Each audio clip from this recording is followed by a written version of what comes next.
So guys आपका एक बारी फिर से स्वागत है हमारी डेली रेसलिंग एपिसोड नंबर 947 पर। And CM Punk and Drew McIntyre की राइवलरी अब एक अलग ही ट्रेंड सेट कर चुकी है। आई मीन जब लास्ट टाइम ड्रू मैकिंटायर अपने प्रोमो को कट कर रहे थे एट मंडे नाइट रॉ, तब सीएम पंक इंस्टाग्राम पर लाइव आ रखे थे, वो भी रिंग के नीचे बैठकर, which was so funny and so realistic कि कैसे सीएम पंक अपने अटैक करने का वेट कर रहे हैं, ड्रू मैकिंटायर के एंड होने का वेट कर रहे हैं। एंड यही छोटी छोटी चीजें एक राइवलरी, एक स्टोरी लाइन को इंटरेस्टिंग एंड मजेदार बना देती है। और इससे साफ साफ दिख रहा है कि कैसे डब्ल्यूडब्ल्यूई ने सीएम पंक ड्रू मैकिंटायर को कुछ फ्रीडम दे रखा है ताकि वो अपने स्टोरी लाइन को जितना चाहे उतना अपने हिसाब से ट्वीक कर सके। खैर हमारे लिए तो अच्छा ही हो गया, इन्हीं वजह से हमारा पूरा का पूरा इंटरटेनमेंट हो रहा है। एंड क्योंकि उस अटैक के बाद सीएम पंक ने कुछ सिक्योरिटी स्टाफ को भी मार दिया था, इसलिए एडम पियर्स ने कुछ फाइन लगा दिया, कुछ चार्जेस लगा दिए सीएम पंक के ऊपर जो उन्हें पे करना पड़ेगा। ऑफ कोर्स ये एक स्टोरी लाइन का पार्ट है, इससे ज्यादा कुछ नहीं। तो बस अगर आप चैनल पर नए हो तो चैनल को अभी लाइक एंड सब्सक्राइब कर दो, हम वीडियो को एंड तक पूरा देखना। एंड नाउ आप देख रहे हैं रेसलमैनिक्स एंड सब्सक्राइब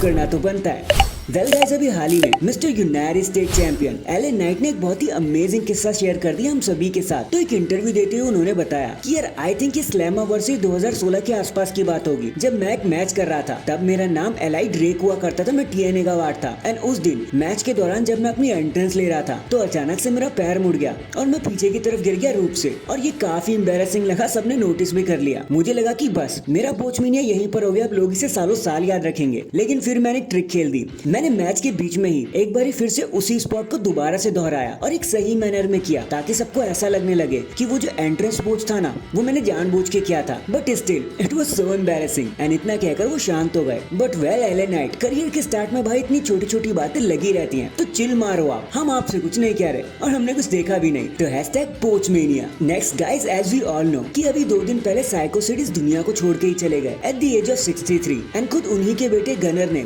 इस चीज को रिवील किया फेसबुक पे पोस्ट करते हुए। बट आई नो कि आप ये जानना चाहते होंगे कि ये सब हादसा हो कैसे गया। तो एक्चुअली 2020 के अराउंड साइको सिड को एक रेयर कैंसर हो गया था, उससे उन्हें डायग्नोस होना पड़ा था, जो एक तरीके का बोन कैंसर है, विच इज कॉन्ड्रोसर्कोमा। एंड उसी के चलते जब चीजें 2024 तक एक्सट्रीम हो गई तो साइको सिड उसे झेल नहीं सके और हम सभी को अलविदा कह के चले गए। फिलहाल तो बस हम इतना ही कह सकते हैं कि rest in peace to him, and भगवान उनकी फैमिली को शक्ति दे ये लॉस झेलने की। भाई हाल फिलहाल तो इन 30-40 दिन में डब्ल्यूडब्ल्यूई ने बहुत बड़े रेसलर को खो दिया है, पता नहीं अचानक से एक के बाद एक डेथ्स कैसी हो रही हैं, जो बहुत बुरा है यार।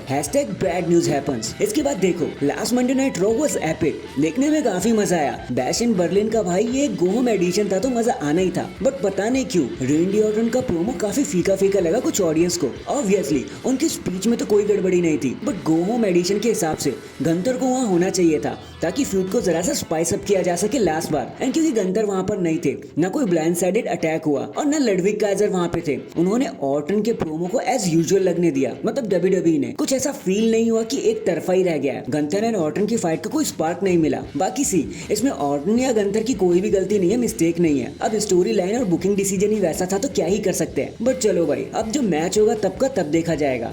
#Bash in Berlin. In the and अब जरा ध्यान से सुनना, क्योंकि जे उसो फैन को अब जरा सा दुख लग सकता है। देखो यार, अभी एक इंटरव्यू देते हुए जे उसो के फादर रिकीशी ने बताया कि जे उसो की बुकिंग से वो जरा भी खुश नहीं है। सी बच्चा काफी अच्छा कर रहा है, फैंस उन्हें बहुत ज्यादा पसंद कर रहे हैं। रोमन रेंस को नेक टू नेक टक्कर दे चुके हैं, वो समर स्लैम को मेन इवेंट कर चुके हैं, खुद एक अलग पर्सनैलिटी बना चुके हैं। तो अब इससे ज्यादा आपको क्या ही चाहिए। डब्ल्यूडब्ल्यूई उन पर टेक क्यों नहीं ले रही। एंड देखो, अगर इस उधेड़ बुन में जे उसो डब्ल्यूडब्ल्यूई को छोड़कर चलेकर एईडब्ल्यू को ज्वाइन कर लिया अपना नाम बनाने के लिए, तो इसमें कुछ भी गलत नहीं होगा। एंड इतना कहकर रिकीशी शांत हो गए। वैसे अगर ये बात किसी नॉर्मल बंदे ने बोली होती तो हम इग्नोर कर सकते थे, लेकिन ये खुद जे उसो के फादर ने बोली है, तो इस पर तो डाउट होना बनता ही बनता है। एंड गाइस, ये हल्ला तो वैसे भी पहले से ही कट रहा था कि डब्ल्यूडब्ल्यूई जे उसो को टाइटल पिक्चर ऑफर ही नहीं कर रही, ये जानने के बावजूद भी कि वो एक मेन इवेंट प्लेयर है, ये जानने के बावजूद भी कि वो खुद को प्रूव कर चुके हैं। बाकी अगर जैसा रिकीशी कह रहे हैं वैसा सच में हो गया तो भाई एक रियल ब्लेंडर हो जाएगा। #Uso is all elite। So that is it guys। अभी के लिए तो बस इतना ही। आप मुझे बताना, अगर जे उसो ऑल एलिट हो जाते हैं तो क्या आपके लिए एक शॉकर होगा या फिर आपको फर्क ही नहीं पड़ेगा एज यूजुअल? कमेंट करके जरूर बताना। एंड अगर चैनल पर नए हैं तो चैनल को अभी लाइक एंड सब्सक्राइब कर दो। बाकी मैं मिलता हूँ आपसे किसी और अपडेट के साथ। अब तक के लिए अपना ख्याल रखें और खुश रहें।